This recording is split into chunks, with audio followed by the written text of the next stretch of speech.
మేము మా ఫ్రెండ్ వాళ్ళ ఇంటికి వచ్చాము, వాయనం తీసుకుంటున్నాం అనమాట. Akshata. Thank you. And aunty.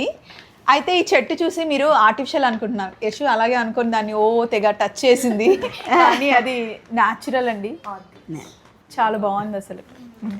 వాయనం తీసుకున్నాను. ఆంటీ మమ్మల్ని ఆశీర్వదించండి. వద్దమ్మా, లేదు ఎప్పుడు హ్యాపీగా మంచిగా ఉండండి, ఆయుర ఆరోగ్యాలతో.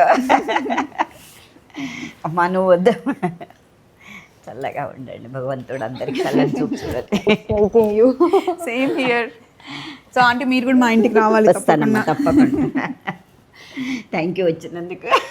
ఇంటికి వచ్చారు, ఏమీ తినకుండా వెళ్తున్నారు, ఎట్లా అంటే నెక్స్ట్ టైం మొత్తం ఈ దీక్ష అంతా అయిపోయిన తర్వాత నేను వచ్చి బిర్యానీ వండుతాను అంటే మీరు పక్కన నించొని కబుర్లు చెప్పండి, బిర్యానీ నేను బాగా వండుతానని చెప్తున్నాను.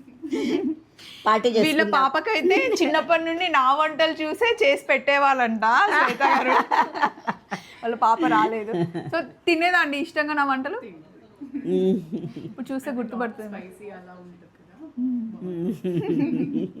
సో ఇలా మా ఫ్రెండ్ వాళ్ళ ఇంట్లో వచ్చాము, ఫుల్ హౌస్ టూర్ కూడా చేసామన్నమాట. ఎంత బాగుందో ఇల్లు, తొందరలోనే నేను అప్లోడ్ చేస్తాను. ఇలా చూస్తేనే మీకు అర్థమైపోతుంది, చాలా బాగుంది అంటే ఇల్లు.